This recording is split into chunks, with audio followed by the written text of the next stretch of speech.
وَلْتَكُن مِّنكُمْ أُمَّةٌ يَدْعُونَ إِلَى الْخَيْرِ وَيَأْمُرُونَ بِالْمَعْرُوفِ وَيَنْهَوْنَ عَنِ الْمُنكَرِ وَأُولَٰئِكَ هُمُ الْمُفْلِحُونَ. السلام علیکم ورحمۃ اللہ وبرکاتہ۔ الحمد للہ رب العالمین والعاقبۃ للمتقین وصلی وسلم علی المبعوث رحمۃ للعالمین۔ اللہم لا علم الا ما علمتنا وزدنا علما یا کریم۔ محترم حاضرین، دوستو، بزرگوں اور ساتھیوں، دلوں کے نرم کرنے کے اسباب کے تعلق سے ہم گفتگو آپ کے سامنے کر رہے ہیں۔ گزشتہ درس میں بات آئی تھی کہ انسان اپنی زبان کے اوپر کنٹرول رکھے اور جو بھی بات بولے سوچ سمجھ کر کے بولے، کیونکہ فرشتے اس کی باتوں کو لکھتے ہیں اور قیامت کے دن اللہ سبحانہ و تعالی اس کی زبان سے نکلے ہوئے ایک ایک بولی کے اوپر اس کا مواخذہ کرے گا کہ اس نے کیا کہا ہے اور کیا کسی کے ساتھ اس نے گالی گلوچ کی ہے، خیر اور نصیحت کی باتیں کی ہیں، گانے گائے ہیں یا قرآن مجید کی تلاوت کی ہے یا تسبیح و تحلیلات اس نے اپنے زبان سے ادا کیے ہیں۔ اللہ سبحانہ و تعالیٰ کے فرشتے ان تمام چیزوں کو لکھتے ہیں۔ اسی طریقے سے آج کے اس درس میں آنکھ کی حفاظت انسان کے اوپر کرنی واجب ہے، اور آنکھ سے اپنی انہی چیزوں کو دیکھے جس کو دیکھنے کی شریعت نے اجازت دی ہے۔ اگر وہ اپنی آنکھ کو بے لگام چھوڑتا ہے تو اس کے خواہشات بے لگام ہوں گے اور وہ گناہوں کی طرف پڑے گا، گناہوں کی طرف جائے گا۔ اسی لیے اللہ کے نبی صلی اللہ علیہ وسلم نے فرمایا کہ یہ آنکھ جو ہے یہ برید ہے، برید کے معنی ڈاکیا، اور اس کے ذریعے گناہوں کی دستک ہوتی ہے اور پھر دل اس گناہ کی تصدیق کرتا ہے یا پھر اس کی تکذیب کر دیتا ہے۔ یعنی دل جسم کو حکم دیتا ہے کہ چلو اس گناہ کی طرف چلتے ہیں، یا پھر وہ اس کو رفض کر دیتا ہے، انکار کر دیتا ہے کہ نہیں یہ گناہ نہیں کرنے ہیں۔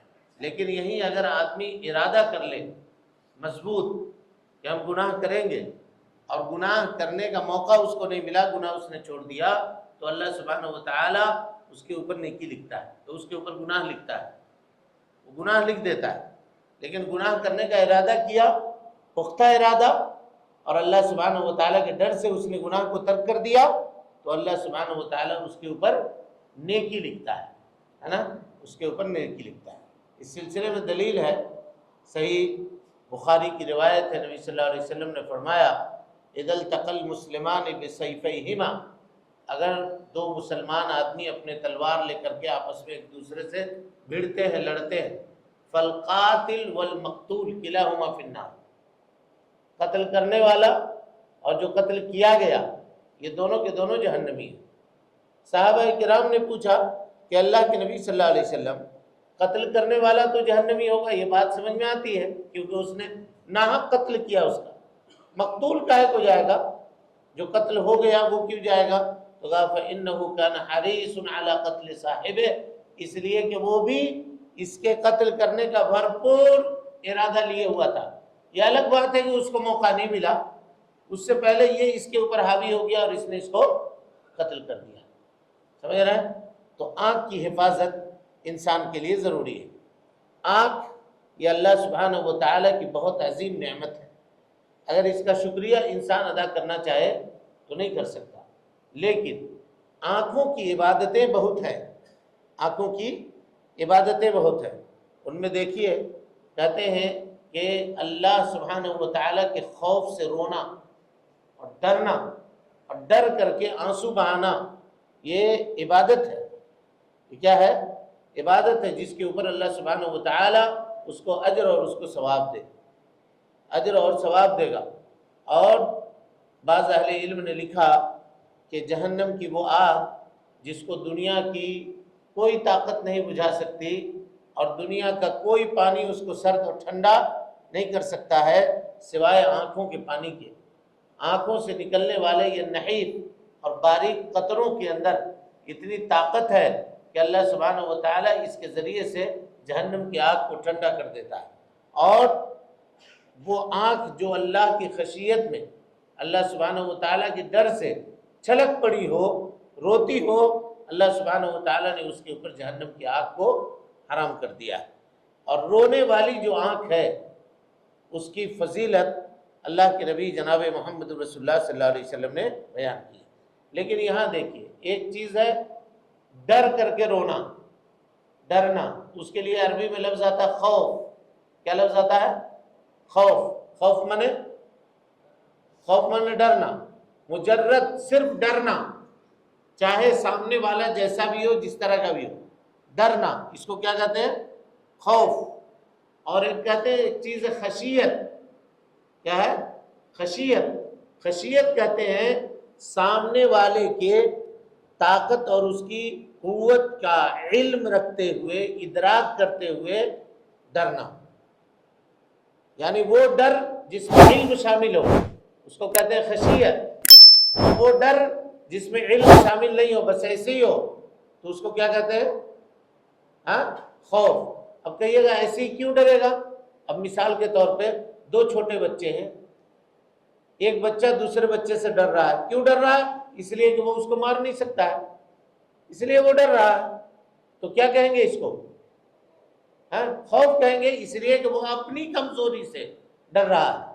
کیوں ڈر رہا ہے؟ اپنی کمزوری کی وجہ سے وہ ڈر رہا ہے، یہ خوف ہے۔ لیکن سامنے والے کی طاقت، اس کی قوت کا اندازہ لگا کر کے، اس کا ادراک کر کے، باتوں کو سمجھ کر کے تب اگر آدمی ڈرتا ہے تو اس کو کہتے ہیں خشیت۔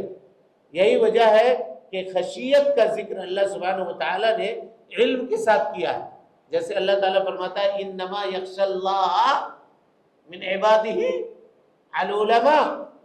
یہاں پہ دیکھیے خشیت لے کر کے آئے، انما یخشی اللہ۔ یہاں یہ نہیں کہا کہ انما یخاف اللہ، ڈرنے والے اللہ کے، اللہ سے ڈرنے والے اللہ کے جو علماء بندے ہیں وہ زیادہ ہیں، یہ نہیں کہا۔ اللہ سے زیادہ ڈرنے والے اللہ کے وہ بندے ہیں جو علم والے ہیں، یہ نہیں کہا۔ خوف کا لفظ استعمال نہیں کیا، بلکہ کس کا لفظ استعمال کیا؟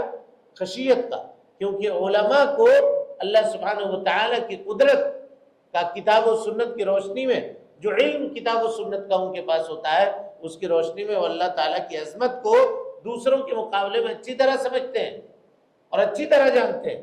یہی وجہ ہے کہ وہ اللہ سبحانہ و تعالیٰ سے ڈرتے ہیں، اللہ تعالیٰ سے ڈرتے ہیں۔ اس کے بعد ڈرنے کی خشیت اور اللہ کے راستے میں یا اللہ سے ڈر کر کے آنکھ سے آنسو نکالنے یا رونے کی فضیلت کیا ہے؟ تو اللہ کے نبی صلی اللہ علیہ وسلم نے ان 7 طرح کے لوگوں کا جو ذکر کیا، جو کل عرش کے سائے میں ان کو اللہ سبحانہ و تعالیٰ جگہ دے گا۔ تو ان میں سے ایک کون ہے؟ وَرَجُلٌ ذَكَرَ اللَّهَ خَالِيًا، وہ آدمی جس نے اللہ کا ذکر کیا، اللہ کو یاد کیا، خالیاً تنہائی میں، فَفَاضَتْ عَيْنَاهُ، اور اس کی آنکھ چھلک پڑے، رو پڑا وہ آدمی۔ تو اللہ سبحانہ و تعالیٰ ایسے شخص کو کیا کرے گا؟ قیامت کے دن، جس دن اس کے سائے کے علاوہ کوئی سایہ نہیں ہوگا، اپنے سائے میں جگہ دے گا۔ مشہور حدیث ہے نا، آپ لوگ سنے ہیں، صحیح بخاری کی روایت ہے، سبعۃ یظلھم اللہ فی ظلہ، 7 طرح کے جو لوگ ہوں گے۔ ہاں جی، اب یہ بتائیے تو کیا عرش کے سائے میں آنے والے یہی 7 طرح کے لوگ ہوں گے؟ نہ اور بھی ہوں گے ان کے علاوہ، یا یہی 7 ہوں گے؟ ہاں 7 ہوں گے یہی، یا اور ہوں گے؟ اس طرح کا اگر حدیث میں کہیں پر بیان آئے تو اس میں ہمیشہ یہ نہیں ہوتا ہے کہ اتنا ہی عدد یہ مطلوب ہے، بلکہ اللہ کے نبی صلی اللہ علیہ وسلم ایک عدد کے تحت کچھ چیزوں کو جمع کرتے ہیں۔ اس کا یہ معنی نہیں ہوتا کہ اس کے علاوہ کوئی دوسرا نہیں جا سکتا۔ جیسے ابھی فجر کے درس میں ہم لوگوں نے پڑھا، 10 مبشرہ بالجنہ، 10 صحابہ کا ذکر کیا، تو اس کا یہ مطلب نہیں کہ اس کے علاوہ اور دوسرے صحابہ جو ہیں یا دنیا میں بشارت پانے والے ان 10 کے علاوہ دوسرے نہیں ہیں۔ حضرت بلال کو بشارت دی نبی صلی اللہ علیہ وسلم نے، لیکن حضرت بلال کا نام اس فہرست میں نہیں ہے۔ سمجھ میں آئی؟ فجر کے درس میں سنے ہیں نا آپ لوگ، جو لوگ موجود تھے وہ لوگ سنے ہوں گے، اس پر ہم نے بات کی ہے۔ اب جیسے دیکھیے اللہ کے نبی صلی اللہ علیہ وسلم نے فرمایا 3 طرح کے لوگ ایسے ہیں کہ اللہ سبحانہ و تعالیٰ قیامت میں ان کی طرف دیکھے گا بھی نہیں، ان سے بات بھی نہیں کرے گا، اور ان کو گناہوں سے پاک بھی نہیں کرے گا۔ 3 طرح کے لوگ، تو کون کون؟ صحابہ کرام نے کہا یا رسول اللہ خابوا و خسروا، اے اللہ کے نبی صلی اللہ علیہ وسلم یہ تو گھاٹا خسارہ اٹھانے والے، برباد ہو جانے والے لوگ ہیں۔ کون ہیں یہ 3 طرح کے لوگ؟ تو نبی صلی اللہ علیہ وسلم نے کہا المسبل، وہ جو اپنے کپڑوں کو ٹخنوں سے نیچے رکھ کر کے پہنتا ہے، ٹخنا سے نیچے کپڑا پہنتا ہے، پینٹ ہو یا پاجامہ ہو یا لنگی ہو، اس طرح سے المسبل۔ اور اس کے بعد کہا والمنان، منان مانے کچھ دے کر کے کسی کے اوپر صدقہ کیا، خیرات کیا اور احسان جتایا، احسان جتاتا ہے، یہ منان ہے، احسان جتانے والا۔ اور اس کے بعد کہا والمنفق سلعتہ بالحلف الکاذب، وہ آدمی جو اپنا سامان جھوٹ بول کر کے بیچتا ہو، سامان گھٹیا ہے، بیکار ہے، کہہ رہا قسم اللہ کی بہت اچھا سامان ہے، مارکیٹ میں ایسا کہیں نہیں ملے گا آپ کو، یہ کہہ رہا قسم اللہ کی یہی اس کی قیمت ہے، واللہ اس میں 5 روپیہ بچ رہا ہے، قسم اللہ کی 2 روپیہ فائدہ رکھ کر کے آپ کو دے رہا ہے، جھوٹ بول کر کے سامان بیچ رہا ہے، قسم اور جھوٹی قسم کھا کے سامان بیچ رہا ہے۔ تو اللہ سبحانہ و تعالیٰ ایسے آدمی کو کل قیامت کے دن گناہوں سے پاک بھی نہیں کرے گا، اس کی طرف دیکھے گا بھی نہیں، اس سے بات بھی نہیں کرے گا۔ تو کیا یہی 3 طرح کے لوگ ہیں؟ ایسا نہیں ہے۔ ایک اور حدیث دیکھیے، نبی صلی اللہ علیہ وسلم نے فرمایا کہ 3 طرح کے لوگ ایسے ہیں جن سے اللہ تعالیٰ قیامت کے دن بات نہیں کرے گا، ان کی طرف دیکھے گا نہیں، ان کو گناہوں سے پاک نہیں کرے گا۔ اس میں سے ایک کہا وہ شیمت زانی، بڑھاپے کو پہنچ گیا ہے اور بدکاری کرتا ہے، وہ آدمی جو بڑھاپے کو پہنچا ہوا ہے بدکاری کرتا ہے، بدکاری میں ابھی بھی ملوث ہے۔ اور دوسرا عائل مستکبر، ایسا فقیر جو گھمنڈی ہو، تکبر کرنے والا فقیر۔ اب دیکھیے اگر کوئی آدمی مالدار ہے تو وہ تکبر کرتا ہے تو چلیے اس کا سبب ہے، وہ بھی غلط کرتا ہے، لیکن تکبر کرنے کا کچھ نہ کچھ سبب تو ہے اس کے پاس، تو کر رہا ہے، وہ غلط کر رہا ہے۔ لیکن ایک جس کے پاس سبب تک نہیں ہے لیکن اتنا بڑا متکبر بنا ہوا ہے کہ تکبر کر رہا ہے، فقیر ہے اور اس کے اوپر سے کیا ہے؟ متکبر، گھمنڈی، تکبر کرتا ہے۔ یہ اللہ سبحانہ و تعالیٰ کو پسند نہیں ہے۔ کہا وشیمت زان عائل مستکبر، اور تیسرے آدمی کا نام لیا نبی صلی اللہ علیہ وسلم نے، کہا ورجل جعل اللہ بضاعتہ، وہ آدمی جس نے اللہ تعالیٰ کو اپنا سامان بنا دیا، سامان تجارت، جب بھی کوئی چیز بیچنے کی ضرورت پڑتی ہے کہتا ہے قسم اللہ کی، قسم اللہ کی، قسم اللہ کی، اللہ کی قسم کھاتا ہے، گویا وہ سامان نہ بیچ رہا ہو، اللہ کا نام بیچ رہا ہو، سامان نہ بیچ رہا ہو، اللہ کا نام بیچ رہا ہو۔ آج کل ہوتا ہے نا مارکیٹ میں آپ جاتے ہیں کپڑا خریدنے کے لیے تو کہتے ہیں بھائی کپڑا مضبوط ہے، اچھا ہے، چلے گا؟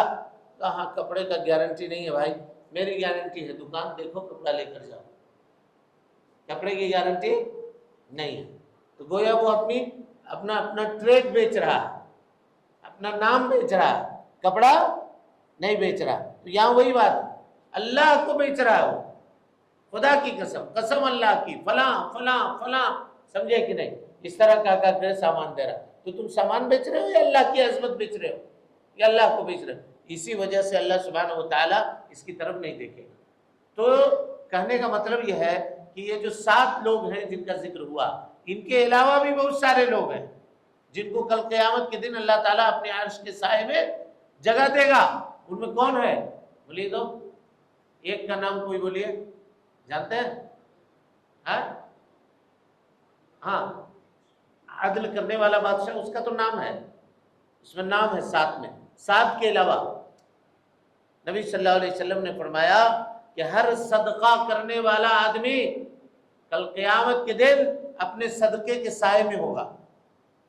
اب اس کا صدقہ جو ہوگا وہ اس کے اوپر سائے کی طرح، بدلی کی طرح ہو کر کے، چھتری کی طرح بن کر کے اس کے سر کے اوپر ہوگا، جدھر جائے گا ادھر جائے گا، جدھر جائے گا ادھر جائے گا۔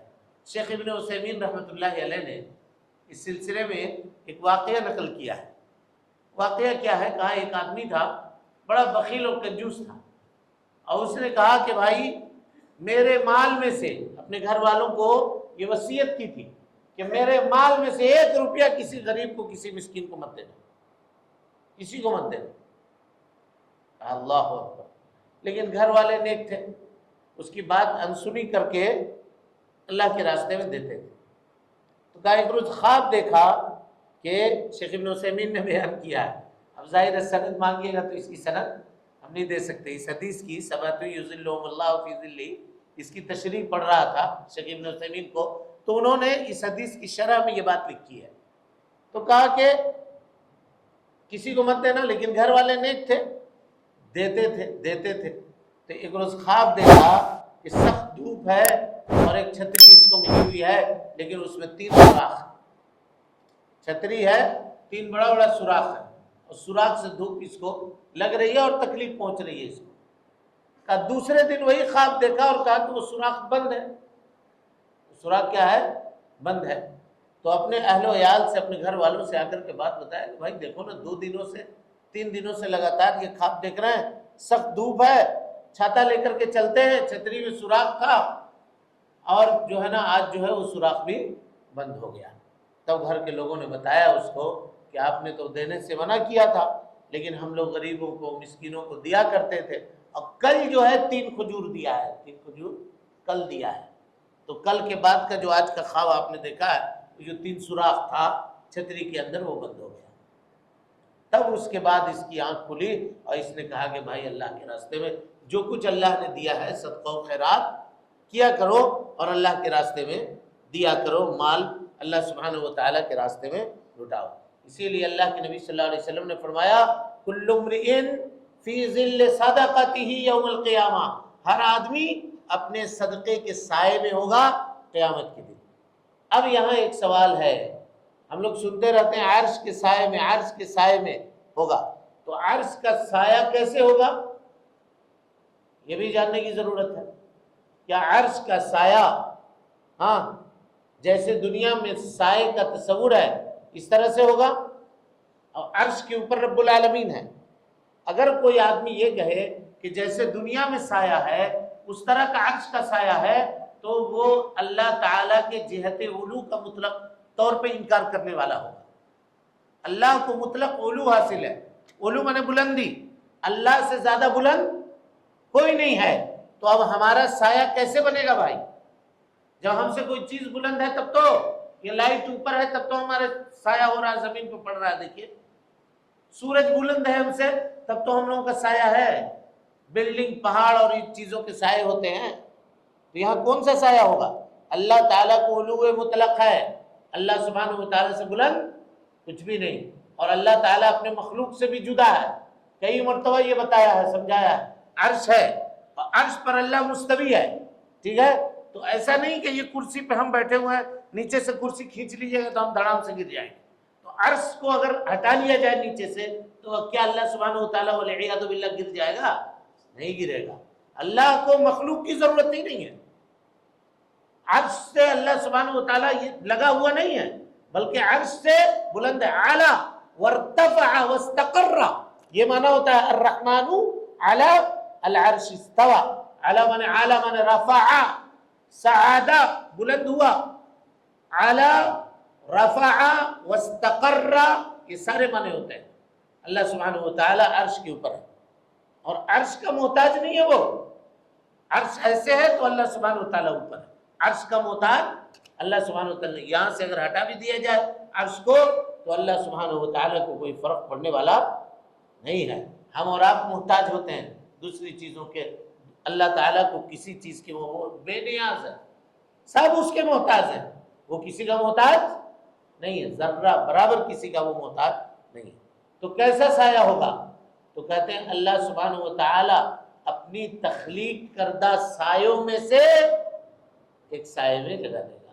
اب یہ سائے کا کی جو تھیوری ہے، دنیاوی سائے کی تھیوری سے الگ ہے، سمجھ رہے ہیں؟ پھر کوئی آدمی یہ نہ سمجھے کہ عرش کے اوپر سورج ہوگا اور پھر سورج سے اس طرح سے سائے نکل رہے ہوں گے، نہ، ایسا نہیں ہوگا۔ اللہ سبحانہ و تعالیٰ سے اوپر کوئی مخلوق جا نہیں سکتی ہے۔ تو کہنے کا مطلب یہ ہے کہ اللہ سبحانہ و تعالی اپنے ان بندوں کو عرش کے سائے میں کل قیامت کے دن جگہ دے گا جو تنہائی میں اللہ کو یاد کر کے روتا ہو، اور جو اللہ سبحانہ و تعالی سے ڈرتا ہو اس کی کوئی فضیلت ہے یا نہیں ہے؟ تو اس کی بھی فضیلت ہے۔ خشیت کی جہاں فضیلت ہے وہاں خوف کی بھی فضیلت ہے۔ حدیث دیکھیے، اللہ کے نبی صلی اللہ علیہ وسلم نے فرمایا کہ تم میں سے پہلے جو لوگ گزرے ہیں یعنی یہود و نصارہ، ان میں سے ایک آدمی تھا، بڑا گنہگار تھا۔ اس نے یہ وصیت کر دی اپنے اہل و عیال سے، اپنے بال بچوں سے کہ دیکھو بھائی، اگر میں مر گیا کسی دن، اگر میری موت ہو گئی تو مجھ کو کیا کرنا، آگ میں جلانا، پہلے لکڑیاں جمع کرنا، اس میں ہم کو ڈال دینا اور خوب اٹھا کر کے لکڑی جلانا، پورے طور پہ یہ جو ہے کنفرم کر لینا کہ میں جل گیا ہوں پوری طور سے، جسم میرا جل گیا ہے، اور اس کے بعد جو راکھ بچے اس کو اکٹھا کر لینا، جمع کر لینا، اور جس دن جھکڑ جو چلتے ہیں گرمی کے دنوں میں، دوپہر میں تیز و تند آندھی جو چلتی ہے، وہ جھکڑ جب چل رہا ہو، تیز ہوائیں چل رہی ہوں، تو اس وقت میرے ڈسٹ کو اڑا دینا، ایسے آندھی میں اڑا دینا، اس لیے کہ میں نے اتنا گناہ کیا ہے کہ کل اگر اللہ تعالیٰ میرے اوپر قادر ہو گیا، دیکھیے حدیث کہا، کل اللہ تعالیٰ اگر میرے اوپر قادر ہو گیا، یعنی میرے کو زندہ کر دیا اور میرے پکڑ کے اوپر قادر ہو گیا، تو ایسا عذاب دے گا کہ دنیا میں کسی کو نہیں دیا ہوگا۔ اللہ اکبر، دیکھیے بیچارہ ڈر گیا، یہ دنیا میں کسی کو نہیں دیا ہوگا۔ اب یہ مر گیا، اس کے بال بچوں نے ایسے ہی کیا اس کے ساتھ۔ اب جب یہ اللہ سبحانہ و تعالیٰ کے سامنے حاضر ہوا تو اللہ نے کہا کہ ارے میرے بندے، کہا ایسا کہا، کیوں کہا ایسا کہ ہم کو جلا دینا ایسے اور ہم کو دریا کے اندر پھینک دینا، کیوں تم نے اس طرح کی وصیت کی؟ تو کہا کہ یا رب ما حملنی علیہ الا مخافتک، اے اللہ تیرے خوف کے علاوہ کوئی اور دوسری چیز مجھ کو اس چیز کے اوپر نہیں ابھاری ہے، تیرے ڈر سے میں نے یہ حکم دیا تھا۔ اللہ سبحانہ و تعالیٰ کہے گا، اور اللہ سبحانہ و تعالیٰ نے اس کی مغفرت کر دی۔ اہل علم نے اس سے مسئلہ نکالا، مسئلہ سمجھیے، اگر ایک آدمی بہت ڈر گیا اور کوئی ایسی بات کہہ دی جو اسلام کے مخالف ہے، اس کا مواخذہ نہیں ہوگا، یہ دیکھیے اس کی پکڑ نہیں ہوگی۔ تب رہا کہ گنہگار ضرور تھا لیکن موحد تھا، توحید والا تھا، شرک نہیں کیا تھا، اگر شرک کیا ہوتا تو بخشش نہیں ہوتی۔ ان اللہ لا یغفر ان یشرک بہ ویغفر ما دون ذلک لمن یشاء، مشرک نہیں تھا، گنہگار تھا، چلیے اللہ سے ڈر گیا آخری وقت میں، اب کہا کہ اگر اللہ قادر ہو گیا تو ایسا عذاب دے گا کہ میرے سے پہلے کسی کو ایسا عذاب نہیں دیا ہوگا، تو یہ خوف میں کہہ دیا۔ تو اگر پتا چلا کہ ایک آدمی خوف کے مارے، ڈر کے مارے، ایسی اس کی حالت خراب ہوئی کہ ادھر ادھر کی باتیں کرنے لگا، تو اس وقت کی زبان سے نکلی گئی بات کہ اللہ سبحانہ و تعالیٰ اس کا مواخذہ نہیں کرتا ہے۔ اور اسی طرح سے اگر ایک آدمی بہت خوش ہو گیا، اتنا خوش ہو گیا کہ کیا بول رہا ہے اس کو نہیں معلوم، تو اس کا بھی مواخذہ اللہ سبحانہ و تعالیٰ نہیں کرے گا۔ کیا دلیل ہے اس کی؟ وہی صحیح بخاری کی روایت، جو ایک آدمی جا رہا تھا سفر کر کے اور اونٹ کے اوپر سامان لادے ہوا تھا، سو گیا ایک درخت کے نیچے، دوپہر کا وقت تھا، سوچا کہ تھوڑی دیر آرام کرتے ہیں، سویا۔ اب اٹھا تو دیکھا کہ بھائی نہ اونٹ ہے، نہ پانی ہے، نہ کچھ ہے، سب ختم۔ ڈھونڈا، دوڑا، بھاگا ادھر ادھر، کہا کہ اب تو موت ہی موت ہے، اب اس کے علاوہ کوئی چارہ نہیں ہے، بھوک پیاس سے کھائے پیے بغیر تڑپ تڑپ کے یہی مرنا ہے، اب کوئی راستہ نہیں ہے۔ اب یہ سوچ رہا تھا کہ نیند آ گئی، سو گیا۔ پھر دیکھیے اللہ تعالیٰ کی مصلحت ہے بھائی، کتنا خوف کے عالم میں کیا ہو گیا، سو گیا۔ اور آدمی کروڑوں کماتا ہے، لاکھوں کماتا ہے، اب بستر پہ جا کر کے مسلتا رہتا ہے، اس کو نیند نہیں آتی، پریشان رہتا ہے، دوا کھائے بغیر نہیں سوتا ہے۔ تو اگر یہ ساری چیزیں سکون، طمانینت، یہ اللہ سبحانہ و تعالیٰ کی جانب سے ہے، جس کو دینا چاہے جنگ کے میدان میں سلا دے، اور جس کو نہ دینا چاہے سکون مقبول کے بستر کے اوپر اور اے سی کو لگا کر کے اس کو نیند نہ آئے۔ بہرحال بات دوسری طرف نکل رہی ہے، تو کیا کہہ رہے تھے ہم؟